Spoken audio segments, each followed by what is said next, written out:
Hello guys what's up यही video बनवार कारण यह कि आपण मैंने केमिति Odisha civil service examination preparation करेंगे ये वीडियो आम सबकिछि स्टेप बाय स्टेप आपन को प्रोसीड्योर कहबू। Okay, I am Arvind Pradhan, one time interview appeared and near by me Debashish Jena भाई who also appeared 2 times Odisha Civil Service interview, and he will start this video by saying some important tips, and also I will also give you some important advice and my experience and his experience.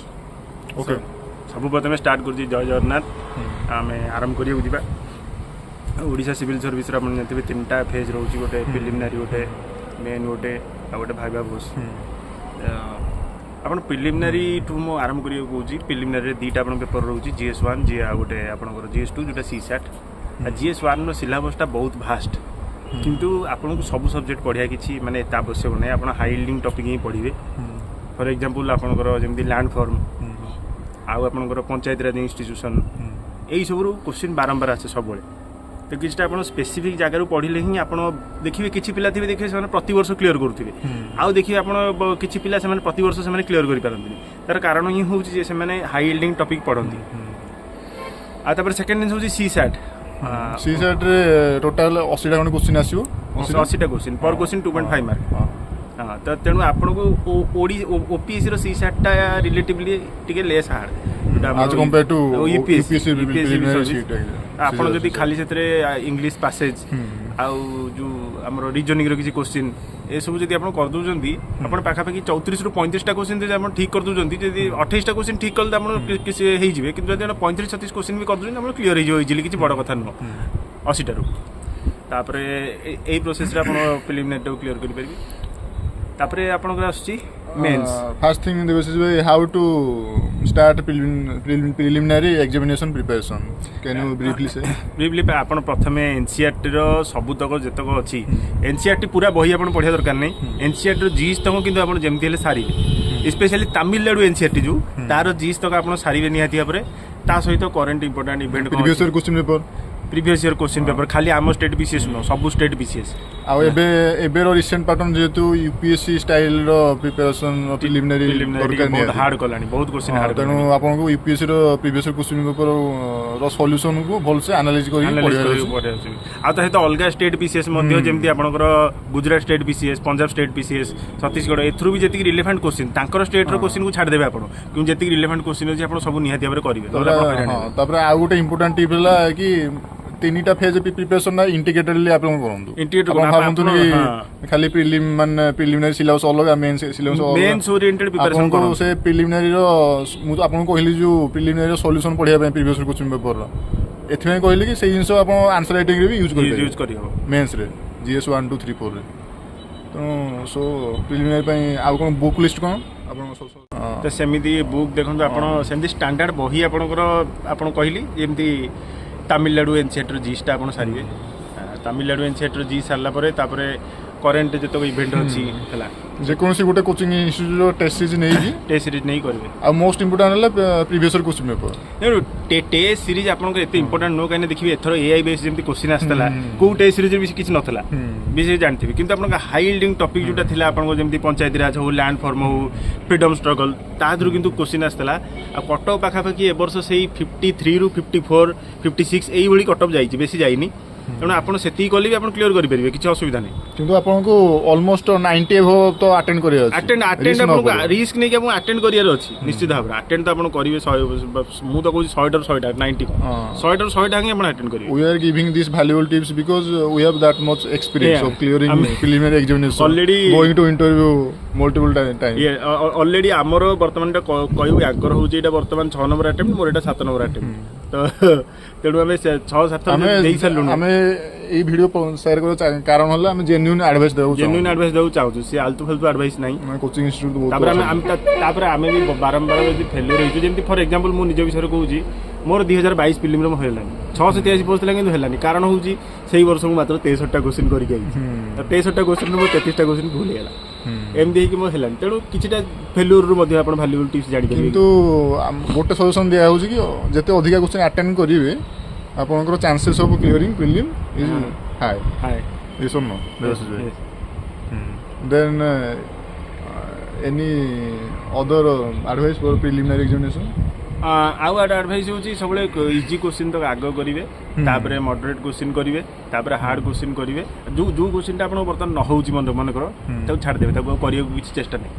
ଠିକ୍ ଅଛି, ଆପଣ ଯେତେବେଳେ last time ବଳିବ କରିବେ। ଆଉ ଏବେ main କଥା ହେଉଛି ଏବେ ଗୋଟେ କୋଶ୍ଚିନ୍ ଗୋଟେ ପେଜ୍ ଦେଉଛି, ଦେଖିଥିବେ ଏ ବର୍ଷ ଆପଣଙ୍କର ରିଡ଼ିଂ ସ୍ପିଡ୍ଟା ବି ବଢ଼ିବା ଦରକାର।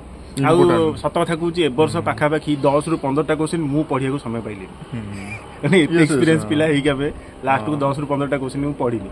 ଏଇଟା ଗୋଟେ ବଡ଼ କୋଶ୍ଚିନ୍ ଥିଲା। ତ ଆପଣମାନଙ୍କୁ ସେଥିପାଇଁ ଆଉ ଟିକେ ରିଡ଼ିଂ ସ୍ପିଡ୍ ମଧ୍ୟ ବଢ଼େଇବାକୁ ପଡ଼ିବ। ଯେମିତି ଆପଣ ଖାଲି ଫ୍ଲୋ କରିକି କିମ୍ବା ଗୋଟେ ଅପସନ୍ ଯେମିତି ଆପଣ ଜାଣିଗଲେ ଆପଣ ଏଲିମିନେଟ୍ କରିପାରିବେ, ସେସବୁ ଜିନିଷ ମଧ୍ୟ ଆପଣଙ୍କୁ କରିବାକୁ ପଡ଼ିବ।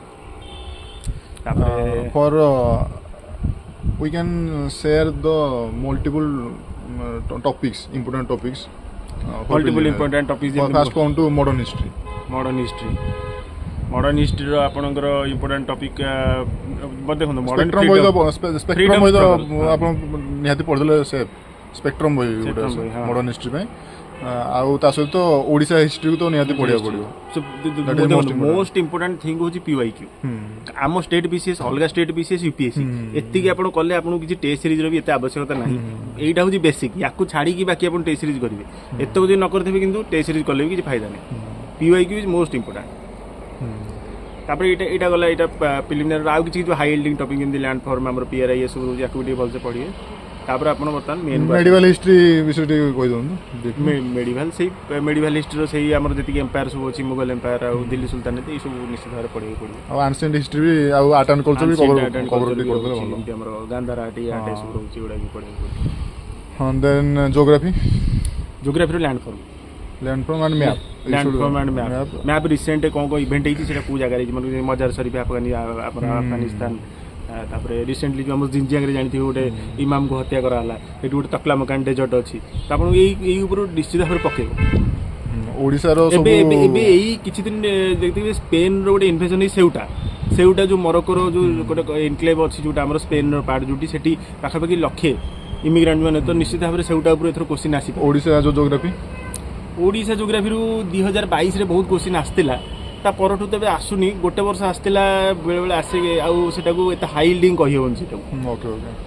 ଦେନ୍ ଇକୋନୋମି ଆପଣଙ୍କର ସବୁ କର୍ଭ ଯେତକ ଅଛି, ତାପରେ ଯେତିକି ଆମର multi dimensional poverty index, multi dimensional health, fiscal health index, ଏସବୁ ଇଣ୍ଡେକ୍ସ ଏସବୁ ନିଶ୍ଚିତ ଭାବରେ ଆପଣ ଯେକୌଣସି ଗୋଟେ ଇକୋନୋମି ପାଇଁ ବେସିକ୍ ରିସୋର୍ସ ଫଲୋ କରିପାରିବେ। NCERT ହେଲେ ବି ଚଳିବ, କିଛି ଅସୁବିଧା। ରମେଶ ସିଂଟା ବେଟର। ରମେଶ ସିଂ NCERT ତ ଦେଖুন NCERT ଜିନିଷ ଆପଣ ସେମ୍ ସାରିବେ। ଏଇ ଆମେ ଯେଉଁ କହିଲେ ସ୍ପେକ୍ଟ୍ରମ୍ ବୁକ୍ ଆମର ଯେଉଁ ରମେଶ ସିଂ, ଏଗୁଡ଼ା ହେଉଛି NCERT ପରେ ଆଡ଼ିସନ୍। ଏନଭାୟରମେଣ୍ଟ ପାଇଁ ଆପଣଙ୍କୁ କରେଣ୍ଟ ଆଫେୟାର, ଏନଭାୟରମେଣ୍ଟ ଆପଣ ସେଇ ଆପଣ ନର୍ମାଲ ଆପଣ NCERTରୁ ବି ପଢ଼ିବେ। ତା ସହିତ ଆପଣ ଶଙ୍କର ସିଂ ଯେକୌଣସି ଗୋଟେ ବହି ଧରିବେ, ଶଙ୍କର ସିଂ PMFIS ବି ରହିବ ଭଲ। PMFIS ଟା ଜୋଗ୍ରାଫି ବି ଭଲ ରହିବ। also for environment also, because geography environment are ମିଶିକି two related things. Okay, then okay, sorry guys. Then coming to mains, how to prepare for mains.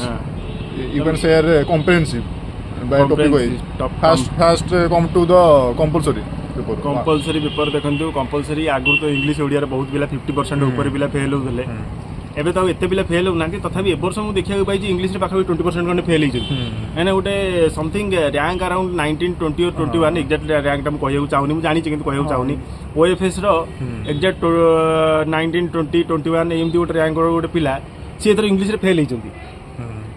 तेणु मोस्ट इम्पोर्टाट थिंग है Odia English compulsory को आप neglect करेंगे ही neglect करी specially English. हाँ ओडिया तो आपनकर किछि प्रकार रे एसएफएस लिखि आपण हेइ जो इंग्लिश टा टिके आपण नेग्लेक्ट करू। But for English medium student Odia is also important, not negligible. Okay so किंतु आ गोटे जिनस मु शेयर करि परिबि कि ओडिया इंग्लिश कंपलसरी आपण फुल क्वेश्चन लिखि आसले ही हबो। कारण एबे कार से माने नाउडेज दे आर चेकिंग बहुत कम मार्क दउछन पिला के जे भलो भलो पिला आर वर्ष जे सब रखिथिले 124 130 ए वर्ष से सब रखिछन 63 65 69 एम सब रखिछन काना मार्क बहुत चिपा ही दिए। मु निज कथा कहू जे या पूर्व वर्ष मोर पाखा पाखी 176 तला आ एथरक मोर जस्ट अछि 120 समथिंग। ବହୁତ କମିଛି। ଆରଥରଠୁ ମୁଁ ଅବଭିୟସଲି ଭଲ ଲେଖିଛି କିନ୍ତୁ ମାର୍କ ବହୁତ କମିଛି। Okay, then come to the essay preparation and answer writing. ଏସେଟା ଦେଖନ୍ତୁ ଏସେଟା ଆପଣଙ୍କ ଫ୍ରେମୱାର୍କ ଉପରେ ଡିପେଣ୍ଡ କରୁଛି। ଏଥର ଯେଉଁ ଫିଲୋସଫିକାଲ ଏସେ ପକାଉଛି ସେଟାକୁ ଆପଣ ଡାଇରେକ୍ଟଲି ସେମିତି ଆଉ ପଢ଼ିକି ତ ଆପଣ ଯାଇପାରିବେନି। କେଉଁ ଏସେ ଏକ୍ଜାକ୍ଟଲି ପଢ଼ିବ ଆପଣ ସେମିତି ଏତେ ଏନଭାରମେଣ୍ଟ ଇଏ ଉପରେ ଆଗରୁ ଯେଉଁ ଏସେ ପଢ଼ୁଥିଲା ସେଇଟା ଏକ୍ଜାକ୍ଟଲି ସେମିତି ଆଉ ପଢ଼ୁନି ତ ଆପଣ କହିପାରିବେନି ଯେ କେଉଁ ଏସେଟା ଏକ୍ଜାକ୍ଟଲି ପଢ଼ୁଛି। ଆପଣ କିଛିଟା ୟୁପିଏସସି ଷ୍ଟାଇଲରେ ଏସେ ପ୍ରାକ୍ଟିସ୍ କରି ଯାଆନ୍ତୁ ଯେଉଁଟା ପଢ଼ିଲା ଆଉ ଏସେକୁ ସବୁବେଳେ ମଲ୍ଟି ଡାଇମେନ୍ସନାଲ ଲେଖିବାକୁ ଚେଷ୍ଟା ଟ୍ରାଏ କରିବେ। କରିବେ। ହଁ ତେଣୁ ସେଥିପାଇଁ ଆଉ ଗୋଟେ ସଜେସନ୍ ଦେବି ଆପଣ ସିଲାବସ୍ଟାକୁ ଯେଉଁ ଟିକେ GS ର application ଟା essay ରେ କରିପାରିବେ। ଜିଏସ୍ ଯେତେ ସିଲାବସ୍ ଅଛି ଆମର ମେନ୍ସର ସବୁ ପାର୍ଟକୁ ଆପଣ ଯଦି ଏସେରେ ଇଣ୍ଟିଗ୍ରେଟ୍ କରି ଲେଖିପାରିଲେ you can score good score. ତା ସହିତ ଯେଉଁମାନଙ୍କର ଆଉ ସୋସିଓଲୋଜି ଆନ୍ଥ୍ରୋପୋଲୋଜି ପବାର୍ଡ PSIR ଏଗୁଡ଼ା ଯେଉଁମାନଙ୍କର ଅଛି ଏହାର କିଛି ଆପ୍ଲିକେସନ୍ ମଧ୍ୟ ଏସେରେ ରହୁଛି ସ୍ପେଶିଆଲି ଫିଲୋସଫି ଆଉ PSIR ଏହାର ବହୁତ ଆପ୍ଲିକେସନ୍ ରହୁଛି ଏସେରେ। ଆର ବର୍ଷ ପର୍ଯ୍ୟନ୍ତ ଦେଖିଥିବେ ଆପଣ ଜଷ୍ଟିସ୍ ଉପରେ ପଚାରିଥିଲା ତ ଜଷ୍ଟିସ୍ ସେଟାକୁ ଆପଣ ଯଦି PSIR ଡାଇମେନସନ୍ କିମ୍ବା ଯଦି ଆପଣ ଫିଲୋସଫିକାଲ ଡାଇମେନସନ୍ ଲେଖିପାରୁଛନ୍ତି ତାହେଲେ ଆପଣଙ୍କୁ ଏକ୍ସଟ୍ରା ମାର୍କ ମିଳିବ। ଆଉ ଗୋଟେ ଜିନିଷ ଏସେ ଲେଖିବେ ମାନେ ତାକୁ ମଲ୍ଟି ଡାଇମେନ୍ସନାଲ କରିବେ ବଟ୍ ତାକୁ ଲିଙ୍କ କରିବାର ଅଛି Link ଏଇ କରିବା। ପର୍ଟିକୁଲାର ଏସେର ଥିମ୍ କ'ଣ ମାନେ ତା ସେଇ ଟପିକକୁ ବାହାରକୁ କେବେ ଗଲେ ଅସୁବିଧା। ଆଉ ସବୁଠୁ ମୋଷ୍ଟ ଇମ୍ପୋର୍ଟାଣ୍ଟ ତ ଏସେର ଯେଉଁ ଲାଷ୍ଟ ଦି ପେଜରେ କରେଣ୍ଟ ଇଭେଣ୍ଟ ନିହାତି ଦେବେ। And you can also start from anecdote and also some famous quotes. Famous course phrase ଆପଣ ଯେଉଁଥିରୁ ଷ୍ଟାର୍ଟ କରିପାରିବେ ସେମିତି କିଛି ଇଏ ନାହିଁ ସମସ୍ତଙ୍କୁ ମାର୍କ ମିଳିବ। Okay, how to balance two essays? ଏମିତି ମୁଁ ଆପଣଙ୍କୁ ଖାତା ବି ଆପଣ ଆମ ପାଖେ ଏମିତି ଅଛି ପିଲା ଏସେ ଭିତରେ ଡାଇଗ୍ରାମ ବି କରିଛନ୍ତି ତଥାପି 131 ପାଇଛନ୍ତି। ତାପରେ you can say the practical writing in the examination hall for essay. How to manage ଆପଣଙ୍କର ବହୁତ ସମୟ ବଳିବ 3 hours. ବହୁତ ସମୟ ବଳିବ ତ ପ୍ରଥମ 15 ମିନିଟ୍ ଯେଉଁ ଆପଣ ଦେଢ଼ ଘଣ୍ଟା କରିଦେବେ ପ୍ରଥମ 15 ମିନିଟ୍ ଫ୍ରେମୱାର୍କ ଗୋଟେ ଏସେ ପାଇଁ ପୁଣି ତାପରେ ଯେତେବେଳେ 1.5 ଘଣ୍ଟା ସରିଯିବ ପୁଣି ଯେଉଁ ସେଇ ଯେଉଁ 15 ମିନିଟ୍ ପୁଣି ସେଟା ଫ୍ରେମୱାର୍କ ସେଟା ନିହାତି କାରଣ ଆପଣ ଏସରେ ବହୁତ time most important time advice ହେଲା ମୁଁ ଦେଇପାରିବି ଆଉ ଗୋଟେ ଏସେ ପାଇଁ ଆପଣ ଦୁଇଟା ଯାକ ଏସେକୁ ଇକ୍ୱାଲ୍ ଟାଇମ୍ ଲେଖିବେ। ଇକ୍ୱାଲ୍ ଟାଇମ୍ ହଁ ନହେଲେ ହେବନି ନହେଲେ ଭଲ ସ୍କୋର ଆସିବନି ଆପଣ। ଆସିବ। ଆଉ ଗୋଟେ ଜିନିଷ ଆପଣ ଇଏ କରିବେ କିଛି ଜଲ୍ଦି ବ୍ୟସ୍ତ ହେବେନି ଯେ ମାନେ ହେଉଛି ମୋର ସରିବନି ଏମିତି କିଛି ନାହିଁ ମୁଁ ଟିକେ ଟିକେ କୁଲ୍ ମାଇଣ୍ଡରେ ଲେଖିବେ ଭଲ ପଏଣ୍ଟ ସବୁ ଗ୍ୟାଦରିଂ କରିବେ ସମରି ଦେନ୍ ଆପଣମାନେ ପ୍ରୋସିଡ୍ କରିପାରିବେ। ୟା ପୂର୍ବ ବର୍ଷ 10ଟା ପେଜ୍ ଦେଇଥିଲା ମାନେ ଜଷ୍ଟ 2023ରେ ଏ ବର୍ଷ 12ଟା ପେଜ୍ ଦେଲା ଆଉ ଯେହେତୁ 12ଟା ପେଜ୍ ଏ ବର୍ଷ ଦେଲା ମୁଁ ଭାବିଲି ଯେ ଟିକେ ଟାଇମ୍ ହେବନି ତ ମୁଁ ଟିକେ ଜଲ୍ଦି ଲେଖି ଆରମ୍ଭ କଲି କିନ୍ତୁ ପାଖାପାଖି ମୋର 15ରୁ 20 ମିନିଟ୍ ଲାଷ୍ଟକୁ ବଳିଲା ଆଉ ଯେଉଁ ସମୟରେ ମୁଁ ଆଉ କିଛି କରିବାକୁ ସମୟ ଦେଲା ଖାଲି ଅଣ୍ଡରଲାଇନ୍ କଲି ଆଉ କିଛି ନାହିଁ ତେଣୁ ଆଉ ଟିକେ ସେ ସମୟକୁ ୟୁଟିଲାଇଜ୍ କରନ୍ତୁ। ଓକେ ଏସେର ପ୍ରିପାରେସନ୍ GS1 ବର୍ଷ ହଁ okay GS1 how you can say about GS1 preparation? GS1 preparation ଦେଖନ୍ତୁ GS1 ମୋଷ୍ଟଲି ଆଗରୁ ତ ସବୁ ମିଶେଇ ମାସି ଦେଖିବେ ପକାଉଥିଲା GS2ର ଜିନିଷ GS3ର ଜିନିଷ GS1ରେ ପକାଉଥିଲା କିନ୍ତୁ ଏଇ 2023-24 ଯେଉଁ ହେଲା ଏଥର ପାଖାପାଖି ଷ୍ଟ୍ରିମ୍ ଲାଇନ୍ କରିଦେଇଛି ଆଉ ବେଶୀ ସେମିତି କୋଶ୍ଚିନ୍ ପଡ଼ୁନି।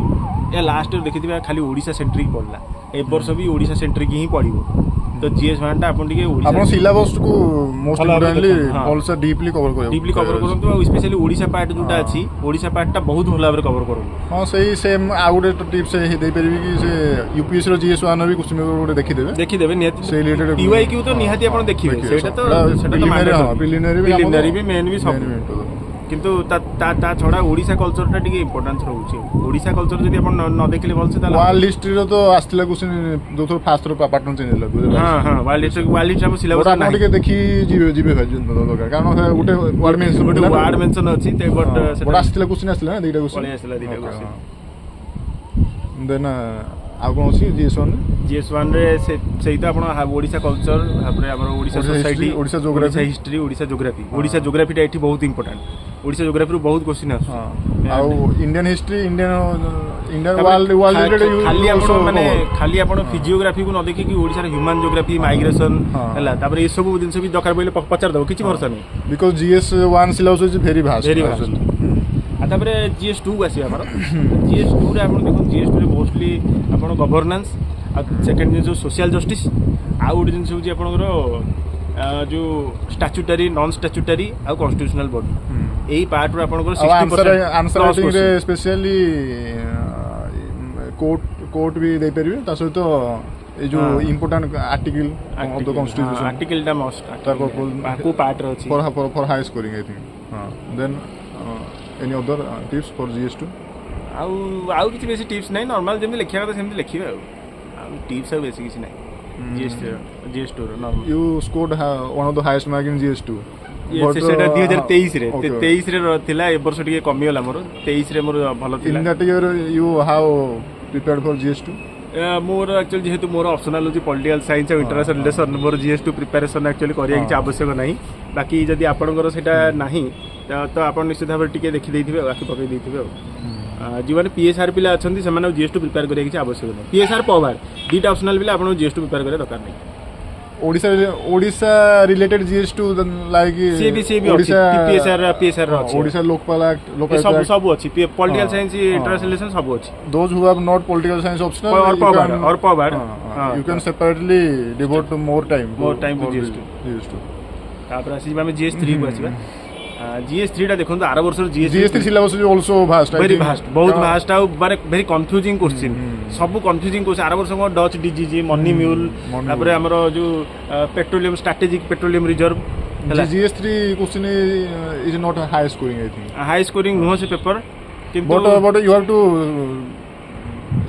to prepare well to have more age than other candidates so can you detail say how to prepare dimension wise different parts of the syllabus of the GS3 mainly hit topic गुडा गुटे देखंतु जेमती ए वर्ष म आपन एबे कहूची देखिए परीक्षा रे ए वर्ष census रो गुटे question थुआ census 2007 गुटे question थुआ आपन देखिबे त परीक्षा आसीबो सेतल मते कहिए पुनी mainly current related बहुत important है GS3 टा जो हिट टॉपिक गुडा आपन अच्छी सब ये सेथरु क्वेश्चन निहाती आसीबो ए रिजर्वेशन ऊपर देखिबे एबे अछि तो रिजर्वेशन आपन जो सब कैटेगराइजेशन ऑफ SC ST ये क्वेश्चन भी थुआ देखिबे आपन आसीबो निहाती आसीबो एई सब क्वेश्चन गुडा आपन 2022 में से मेंस रे उठे थिला जो cyber 7 layer of cyber 7 layer of cyber सेटा तो टिके सेटा इंटरनेट रो क्वेश्चन थिला सेमती गोटे क्वेश्चन सेगुला क्वेश्चन सब या पूर्व थरो भी अनकन्वेंशनल गूगल मैप तो मैप केमती काम करे किछटा अनकन्वेंशनल क्वेश्चन भी आसी पारे त आपण मेंटली रेडी था तार किछि गोटे स्पेसिफिक सेमती सिलेबस नाही से जो करंट हिट टॉपिक किंतु आपन को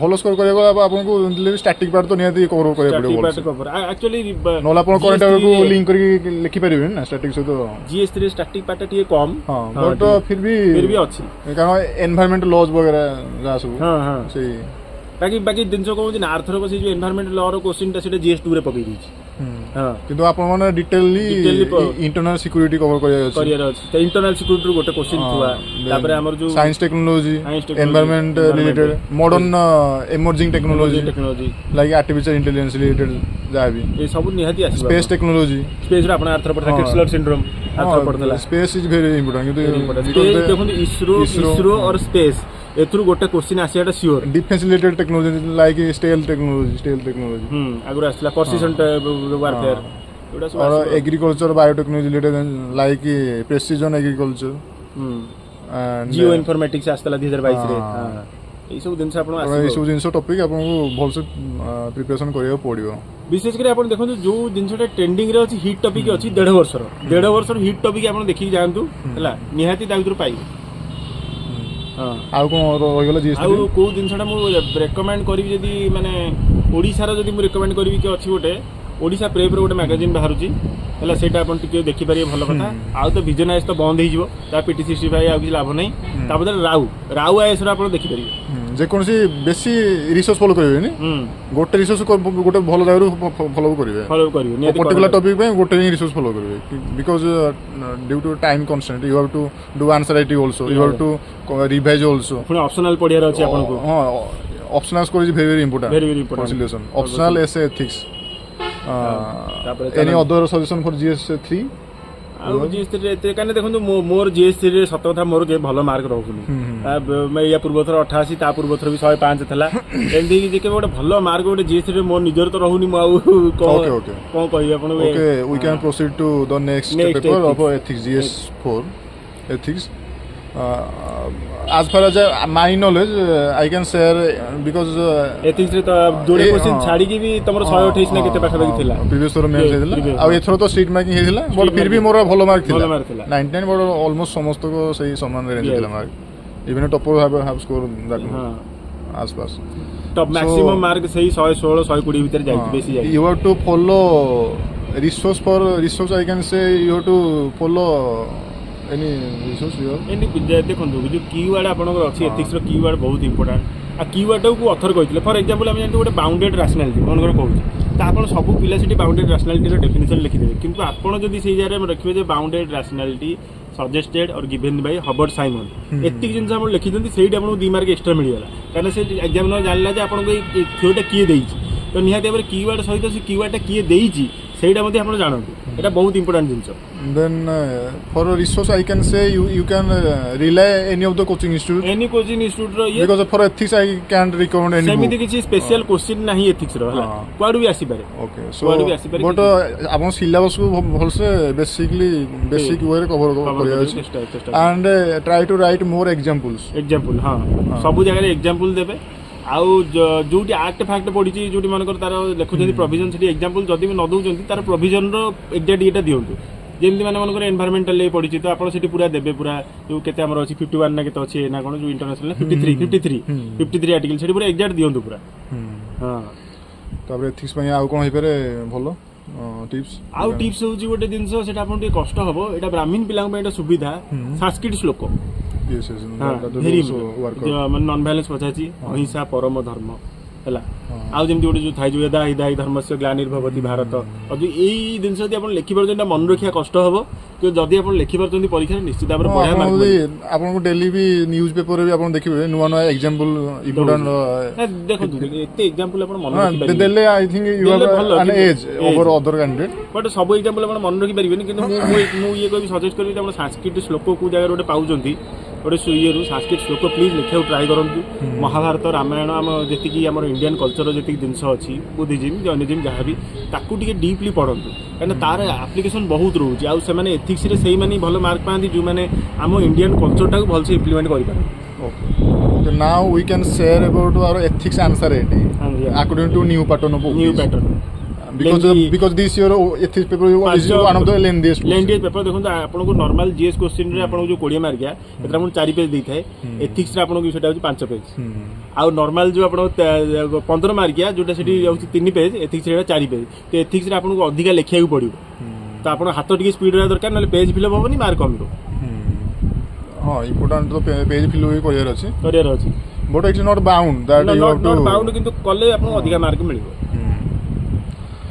ଆଉ ସେଇ ଯୋଉ ଗୋଟେ ୱାର୍ଡ ଲିମିଟ୍ ଇଏ ସବୁ ଥାଏ ସେଗୁଡ଼ା ସବୁ ହେଉଛି ବେକାର ଜିନିଷ ତାର କିଛି ଭ୍ୟାଲୁ ନାହିଁ ହଁ ଆଉ ଗୋଟେ ଜିନିଷ ମୁଁ ମେନ୍ସରେ ଆପଣଙ୍କୁ ସେୟାର କରିବି ଆପଣମାନେ ଏଇ ଜେନେରାଲ ଥିଙ୍ଗ ଗୁଡ଼ାକୁ ଆଭଏଡ଼ ଯଦି କରିପାରିବେ ଭଲ ନେଗେଟିଭ୍ ମାର୍କ ହେବାର ଚାନ୍ସ ଅଛି କାରଣ ଏଥିକ୍ସରେ ଅନେସେସରି ଡାଇଗ୍ରାମ ବି କରିବେନି ଯେମିତି କ୍ୱେଶ୍ଚିନ୍ ପଚାରୁଛି ସେଇ ଅନୁଯାୟୀ ଲେଖିବେ ତାଠୁ ଅଲଗା ଟପିକକୁ ଡାଇଭର୍ସ କରିବେ ଆନ୍ସର ବେଶୀ ଇଏ କରନ୍ତୁ ଆଉ ଗୋଟେ ଜିନିଷ ଏଥିକ୍ସରେ ଆପଣ କରିବେ ଏଥିକ୍ସ ସିଲାବସଟାକୁ ଆପଣଙ୍କୁ ପୁରା ଭଲସେ ପୁରା ରିଭାଇଜ କରିଦିଅନ୍ତୁ ସିଲାବସ ଇମ୍ପୋର୍ଟାଣ୍ଟ କିୱାର୍ଡ ସେଇ ଯୋଉ କିୱାର୍ଡ ଗୁଡ଼ା ଆପଣ ଆନ୍ସର ରାଇଟିଂ ବି ଲେଖିବେ ଆନ୍ସର ରାଇଟିଂ ଇଏ କରୁଛି କିୱାର୍ଡ ଦେଖିବେ ତା ତ ସର୍ଚ୍ଚ କରିବେ ଏଇ କିୱାର୍ଡ କି ଏଟା କିଏ ଦେଇଥିଲେ ସେଇଟା ବି ମୋଷ୍ଟ ଇମ୍ପୋର୍ଟାଣ୍ଟ ତାପରେ ଏଥିକ୍ସକୁ ଆପଣଙ୍କୁ ଗୋଟେ ଏଥିକାଲ କ୍ୱେଶ୍ଚିନ୍କୁ ଆଡ୍ରେସ୍ କରିବାକୁ ଗଲେ ଆପଣଙ୍କୁ ବହୁତ ପଜିଟିଭ୍ ପଏଣ୍ଟକୁ ବି ଆଡ୍ରେସ୍ କରିବା ଅଛି ନେଗେଟିଭ୍ ପଏଣ୍ଟ ଆଉ ଗୋଟେ ଜିନିଷ ଆପଣ କେସ୍ ଷ୍ଟଡି ଯେତେବେଳେ ଦେଖିବେ କେସ୍ ଷ୍ଟଡିରେ କିନ୍ତୁ ଆପଣ ଏଣ୍ଡିଂରେ ଯେତେବେଳେ ନିଜର ଯଦି କିଛି ଦଉଛନ୍ତି ମାଇ ଭିଜନ କିମ୍ବା ମୋର ଚଏସ୍ ସେଠି ଆଉ ମାନେ ଡି ସାଇଡ୍ ନେବେନି ସେଠି ସବୁବେଳେ ଗୋଟିଏ ସାଇଡ୍ ନେବେ କେସ୍ ଷ୍ଟଡିରେ ଡବଲ ସାଇଡ୍ କେବେ ଲାଷ୍ଟକୁ ନେବେନି ଯଦି ନିଜ ଭ୍ୟୁ ଦଉଛନ୍ତି ଆଉ କେସ୍ ଷ୍ଟଡିକୁ ଆନ୍ସର ରାଇଟିଂ କରିବା କେମିତି ଷ୍ଟାର୍ଟ କରାଯିବ ସେଇ କ୍ୱେଶ୍ଚିନ୍ ଆନ୍ସର ରାଇଟିଂ ଆପଣ ବିଦିଶା ବୋଲି ଜଣେ ଟପର ଅଛନ୍ତି ତାଙ୍କର ଆପଣ ଟିକେ ଟେଷ୍ଟ ଯୋଉ ସିରିଜ ଦେଇଥିଲେ ତାଙ୍କ କପି ଟିକେ ଦେଖନ୍ତୁ ସେ କେତେଟା ନୂଆ ନୂଆ ଜିନିଷ ସବୁ ଇଣ୍ଟ୍ରୋଡ୍ୟୁସ୍ କରିଥିଲେ ମାଇ ଭିଜନ ଫର ଏକ୍ଜାମ୍ପଲ୍ ତାପରେ ଗ୍ରାଫରେ କେମିତି ଯୋଉ ସେୟାର ହୋଲ୍ଡରକୁ ଦେଖେଇବ ପୋଜିସନ ହିସାବରେ ୟୁନିକ୍ ୱେ କିଛି କରିଛନ୍ତି ଟ୍ରାଏ କଲେ ଭଲ କଥା But ethics is not guarantee that you can say that I have performed well. I will score more. Because after a result you can see your result, you will be astonished. Because ethics is you can write more ethical way of answer, but your mark will not come.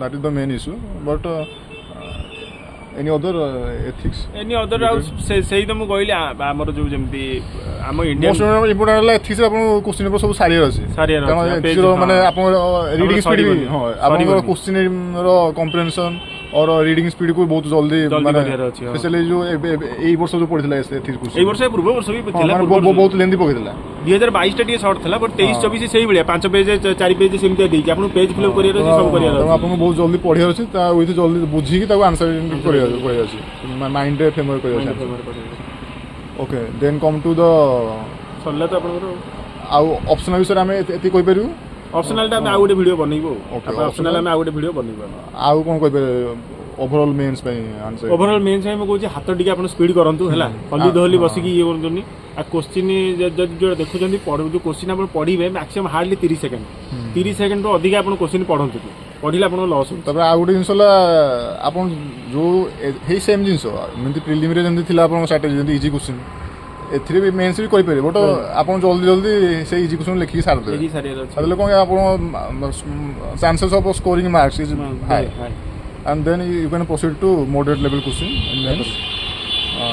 ଏବେ ତ ଆଉ ତ easy question ଆର ବର୍ଷ ଆସି ହିଁ ନଥିଲା ରିଆଲିଟିରେ କହିବାକୁ ଗଲେ ଆର ବର୍ଷ ମଡରେଟ୍ ଆଣ୍ଡ ହାର୍ଡ ହିଁ ଥିଲା and also from this year's mains or final marking we can say that mains examination value evaluation is strict very strict ହଁ स्पेशली जीएस चार्टा तो बहुत स्ट्रिक्ट होती एसआर भी देखिए आप एसआर आगुरी सब 180 182 पिला पाउले एथर हाईएस्ट मार्क 144 ना 45 पाई आ बेसी पाई ही ना तो मार्किंग तो स्ट्रिक्ट होची भल एक्चुअली किसी खराब नुह जिते मार्किंग स्ट्रिक्ट हो आपण भल किंतु जो आपण ये भाव में लिखुँ जमी आप ठीक ठाक मार्क रखिपारे सो मेन्स ପାଇଁ ମୁଁ ତିନିଟା ଜିନିଷ କହିପାରିବି ଏଥର ମୁଁ ଆଉ ଗୋଟେ ଆପଣଙ୍କୁ ହଁ ଏଇଟା ଗୋଟେ ମିନିଟ୍ କହିଦିଅ मेन्स ପାଇଁ ତିନିଟା ମୁଁ କହିପାରିବି ଥିଙ୍ଗସ୍ ଆପଣଙ୍କୁ ଫାର୍ଷ୍ଟ ଥିଙ୍ଗ ହେଲା ଆପଣ ସିଲାବସ୍ କଭର କରିବାର ଅଛି ଭଲସେ ଦେନ୍ କରେଣ୍ଟ ଆଫେୟାରକୁ ଭଲସେ ଗୋଟେ ଯେକୌଣସି ଜାଗାରୁ ରିଭିଜନ୍ କରିବାର ଅଛି ଆଉ ପ୍ରିଭିୟସ୍ କ୍ୱେଶ୍ଚିନ୍ ପେପର ଭଲସେ ପୁରା କମ୍ପ୍ରିହେନ୍ସିଭଲି ପଢ଼ିବାର ଅଛି